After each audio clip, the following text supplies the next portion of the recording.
my traffic stop again, I will arrest you. Yeah, I'll arrest you right now. Do it, buddy. In the world of law enforcement, wearing a badge carries immense responsibility. But what happens when the line blurs between friend and foe? Here are the 3 gripping cases where cops found themselves in the toughest of dilemmas when they had to put handcuffs on their own friends. So I'm gonna consider your action as a refusal, and you tell me you're refusing too, okay? Are you refusing, sir? Because this is your last opportunity. On April 3rd, 2022, in Gallup, New Mexico, the local police department was on their usual patrols ensuring the city's safety. During their patrol, they found an abandoned motorcycle on the road. The officer approached the scene and soon recognized the rider on the side of the road as one of their own, an off-duty sergeant from their police department, Sergeant Neil Yazzie. A lot of people that care about you, Neil. Oh, you don't care. Your mom cares. My mom don't care either. What about Natalie? Natalie don't care.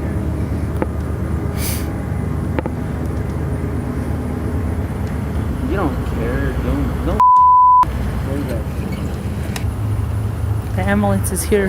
The concerned officer called for paramedics to assess Neil's condition. But upon the arrival of an ambulance, the situation took an unexpected turn as Neil is uncooperative, refusing medical attention, and it's clear he's not in the best state of mind.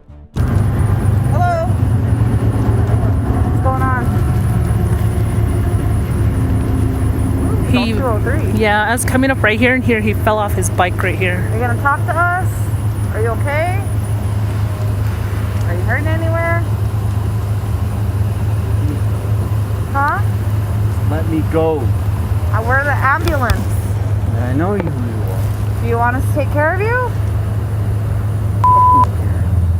Are you hurting anywhere? No. No? Do you want medical attention? No. All right. You just laid it down? He actually fell off, and then he tried to pick it back up. I didn't fell off. Okay. All right. He doesn't want us to touch him. We don't touch him. Okay. He doesn't want to, he refused medical. Okay. I had to call Metro from here. The local police department swiftly made the decision to call upon the expertise of the New Mexico State Police to oversee this case. Their primary objective was to manage the situation with the utmost impartiality and transparency. However, it became evident that Neil, who was at the center of the investigation, was not inclined to cooperate with the authorities. One of their guys picked up one of their guys? Yeah, they picked up one of their off-duty sergeants. Okay, so you guys been performing any fields? No. I asked him originally, "You willing to do fields?" He's like, "No." Okay. And then that's when he just stood up and was like, "Just take me in." But I just never put cuffs on him. We just had him sit on the curb here. Then he asked us, "Can I sit on the wall?" I said, "Yeah, go for it. Go sit on the wall." You know, we never put cuffs on him, never told him anything. We do have a body camera rolling the whole time, so... Okay. As the officer approached Neil for a conversation, several crucial details came to light. Almost immediately, the officer smelled a distinct odor of alcohol, leaving little room for doubt that Neil had been drinking that evening. Furthermore, Neil openly acknowledged having consumed 2 beers, shedding light on the situation. This candid admission from Neil provides a clear insight into the events leading up to his encounter with the officer. Hello, I'm Officer Solicitor of the New Mexico State Police. You been consuming any alcohol, sir? Yeah. Excuse me? Yeah. Yes? How much? 2 beers. 2 beers? What type of beer, sir? La Cumbre. La Cumbre? Mm-hmm. Okay, where do you drink those at?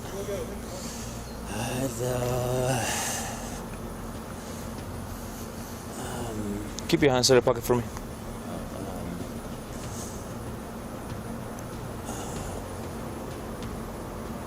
49er.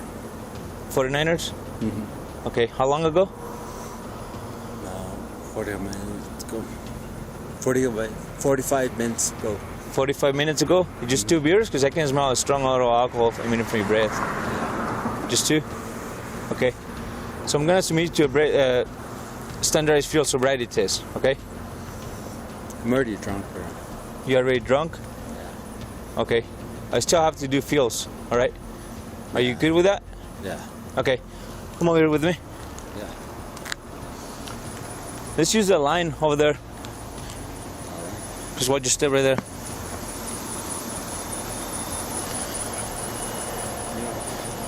I refuse. Excuse me? I refuse. You're refusing? Okay. So you don't want to perform fields? You okay? No.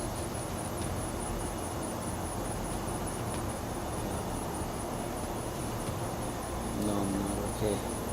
Consumption of beers raised concerns about Neil's ability to drive safely and whether he might be in violation of any legal limits. To assess Neil's sobriety and ensure the safety of all, the officer decided to conduct a sobriety test. Due to his non-cooperative attitude, Neil refused the test, leading to being handcuffed by the officer. Okay, sir, go ahead and turn around.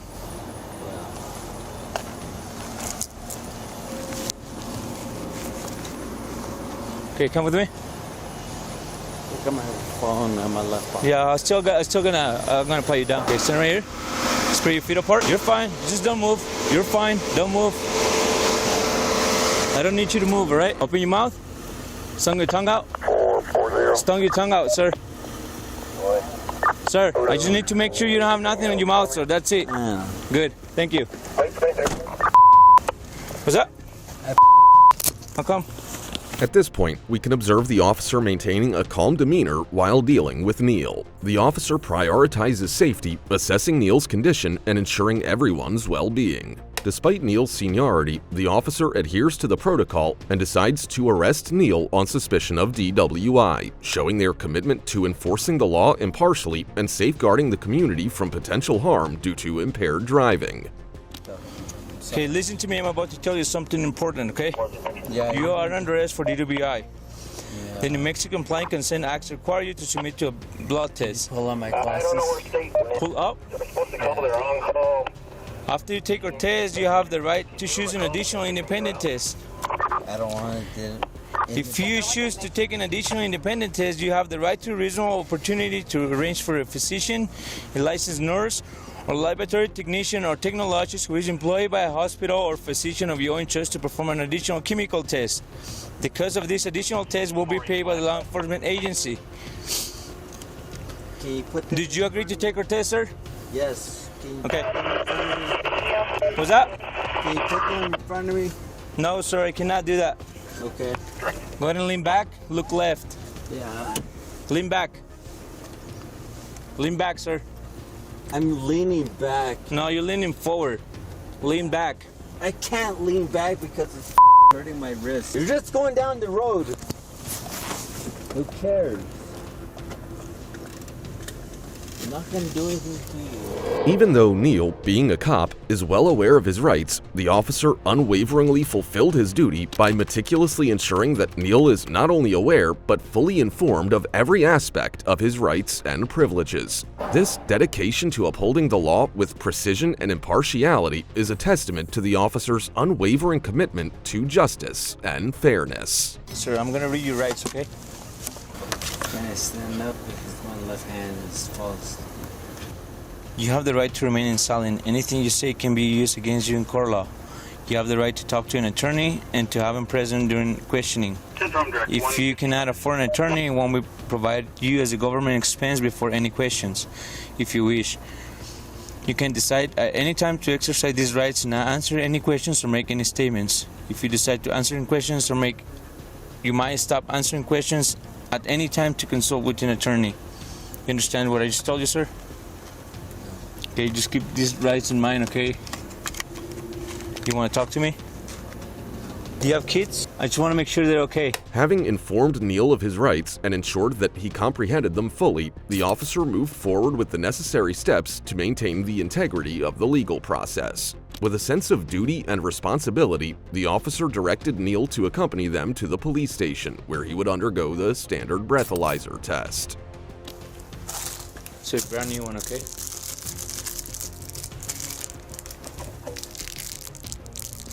Go ahead and cover the mouthpiece over. You refusing now? Turn around. Face me. Face me, sir. You're not gonna blow into it if you don't want to. Just face me. Listen to me. I'm about to tell you something important. I'm listening to you. Okay, you're under arrest for DWI. The New Mexico Compliant Consent Act requires you to submit a breath test. I don't understand you. What do you mean? I don't understand. So I'm gonna consider your actions as a refusal, and you tell me you're refusing too, okay? Are you refusing, sir? Because this is your last opportunity. Neil Yazzy's arrest for his initial DWI offense took on another level of seriousness due to his refusal to undergo standard sobriety tests and the alcohol breath test. By declining to participate in these routine procedures, Neil's actions not only underscore the gravity of the situation, but also have potential legal consequences that could further aggravate the implications of his first DWI offense. I'm suing the fuck. All right, sue us. Go ahead. You smacked me in the face, so we're cool with that. Now you got a felony. If you thought arresting your senior was tough, now watch this when you have to arrest your own neighbor. On August 28, 2022, Officer Jacob R. received a call about a verbal disturbance in Carabel, Florida. And guess what? The complainant was Deputy Tony Raffield's wife, who reported a neighborly dispute. When Officer Jacob R. arrived on the scene, he found Deputy Raffield standing by the house next door. It turned out that the individuals renting the neighboring property, Andrew and Geraldine, were engaged in a heated argument. Hey, don't fight me. I got a drink. I'm suing the fuck. All right, sue us. Go ahead. You smacked me in the face, so we're cool with that. Now you got a felony. The story begins with a simple call to 911, a domestic dispute between neighbors that would soon involve the local police officers. Deputy Tony Raffield heard the commotion next door. As Officer Jacob R. arrived on the scene, he encountered Andrew, a man at the center of the dispute. Andrew had been out with his girlfriend, Geraldine, but decided to leave her behind at a bar and return to their Airbnb. But Geraldine and another man had other plans. They arrived at the Airbnb, leading to a heated argument. Things took a dark turn when Andrew revealed a scratch on his face and bruised forearms. He was not saying a word about whether Geraldine had physically assaulted him, but even if he didn't say anything, the signs were all there. Geraldine, blinded by anger, walked up to Andrew and tried to kick him, crossing the line into physical assault. It was a pivotal moment when law enforcement had no choice but to intervene.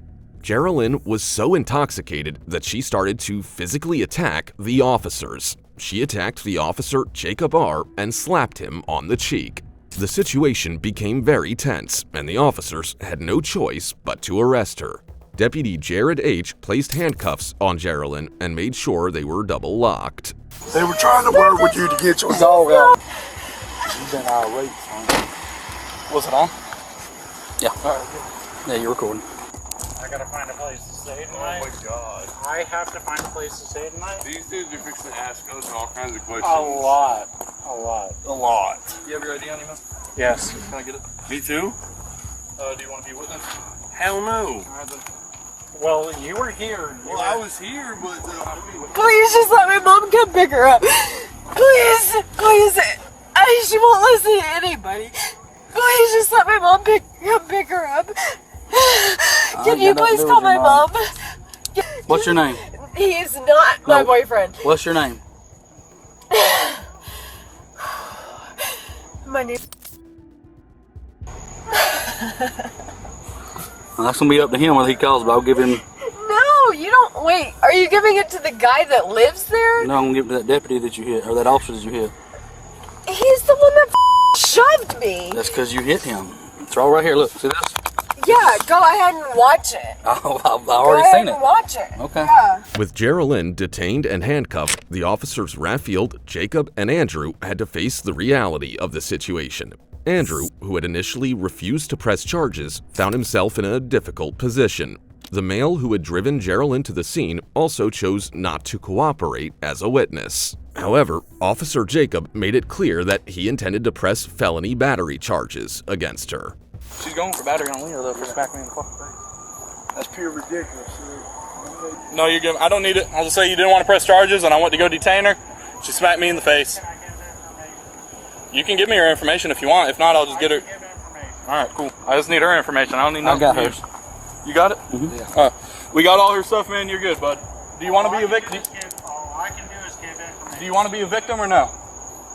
Do you want to press charges yourself? Yeah, I'll be a victim. It's gonna be. You don't have to be, dude. I don't want you to feel like you need to be a victim. Fine. If you don't want to, bro, you don't want to. She's gonna go to jail for felony for battery on Leah. Per state. Huh? Per state. She's gonna go to jail for battery on Leah for smacking me in the face. No, he's the victim. The state of Florida is the victim. I went to go detain her because she kicked you in our presence. So we don't need you to be a victim. Then take that. There's a piece of that's in there. You pieces of Go ask him. Go ask him. Oh, wow. Wow. You guys are great officers. I'm so sorry. You guys are pieces of Sounds good. Thank you. We don't need you. You don't need to be a victim, bro. If you don't want to press charges on her, that's Do you fine. need a statement? Nope. I have him. He saw everything. It happened in our presence. Okay. We're good. On camera. Then I don't want to. That's fine. I don't want to put my name on anything. Right. Right. I don't know how you're gonna get in the house though, bro. You have to call the property owners. Come let you in. I am. Okay. All right. That's fine. Man. And I'll be sure to talk to the property owners about your actions too. Thank you. You don't want to be a victim. You don't have to want to. You can still charge her with a battery on her. Domestic. Domestic battery. Yeah, I'm probably gonna do that. You got his information? Yeah, I grabbed all his stuff. Yeah, you can just put him as a victim, but he doesn't victim, cooperate. and yeah, put in a report. Yeah, just make sure to. Here's the deal. Oh, they got it. Okay. Yeah, they got it all. She wouldn't be going to jail if she didn't smack me in the face. I mean, like I told her, I said, man, they were doing their best to get your dog and cover your dog. Yeah, she's a still cunt, bro. It don't even matter. If we didn't take her to jail, she's just gonna cause problems throughout the whole night. You can get her disorderly intox if you want to. She's gonna do better, Leah. I don't blame you. So I'll go with him. In the end, she faced a felony battery charge on a law enforcement officer and was granted a $1,000 bond. Approximately a month later, she was released from jail on bond. Surprisingly, both the man she was with and the officer wrote letters to the court requesting the charges to be dismissed. The court indeed honored their request and dropped the charges. Right now, the way you're acting, we're trying to do our job. We're trying to do something. Have you any weapons inside? No, sir. In another shocking incident, an officer's audacious behavior extends to disrespecting his superiors. It's January 13th, 2021 in Bossier, Louisiana, where a concerned woman dials the police department reporting an incident that sends shivers down her spine. She describes a police officer driving recklessly on Louisiana Highway 162 in Brenton. She stated, "I think he's intoxicated. I'm really worried."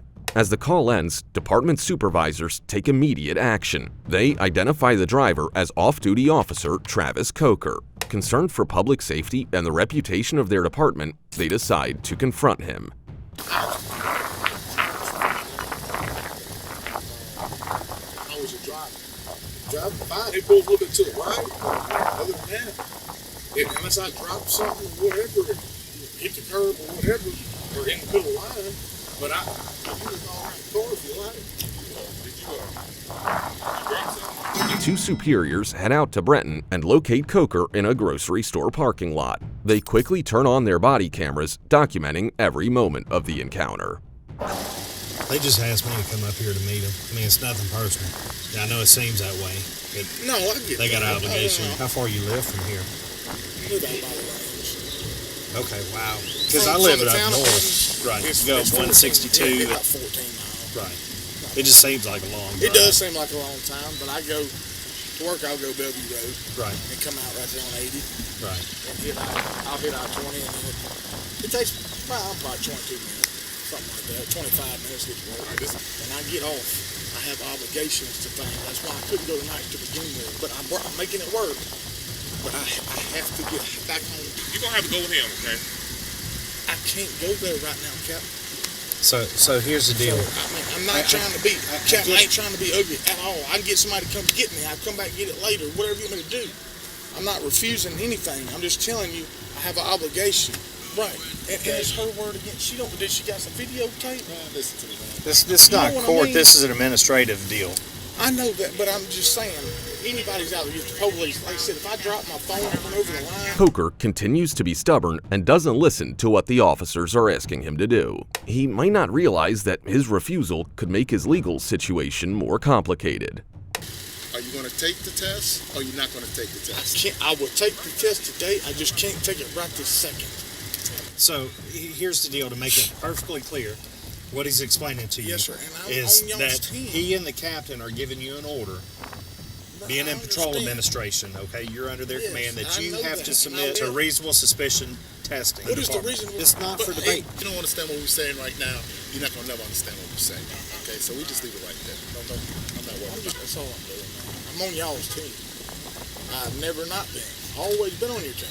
You understand by not taking the test now, you're subject There's nothing I wouldn't to pass. administrative issues or administrative procedures. Whatever your family needs are, we'll make sure those family needs are taken care of. I have to take care of it. My mother died 2 weeks ago. I have a daddy that I didn't ask for this. It's because I didn't go to sleep. Is that mandatory? This truck, and I will drive it straight to town, and I'll meet all y'all there. Leave this here. I'm not trying to argue or get in any kind of trouble. I'm just saying I have an obligation. There's nobody caught. There's no video footage of me swerving. Nothing.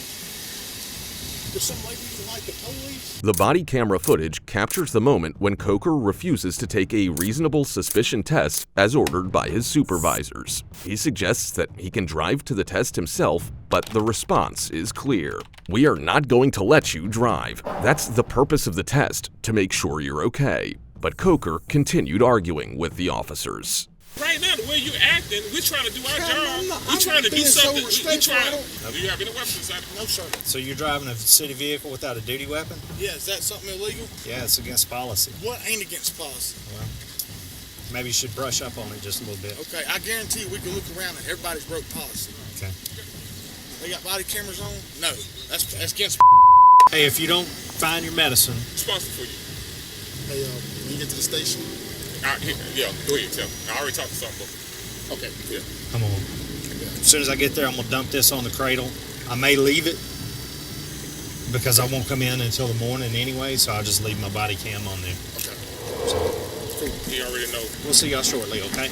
The tension is palpable as Coker challenges the authority of the officers around him. Ultimately, Coker's refusal to cooperate and his combative attitude force the officers to place him on administrative leave. But the story doesn't end there.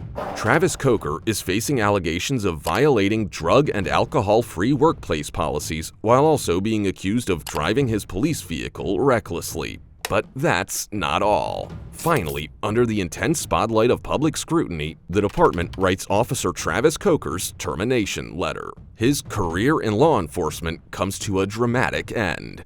The story of Officer Travis Coker and the Bossier City Police Department is a compelling example of the complexities that can arise within the world of law enforcement. It sheds light on the tough choices officers sometimes have to make when they find themselves in challenging situations and the importance of holding individuals accountable for their actions.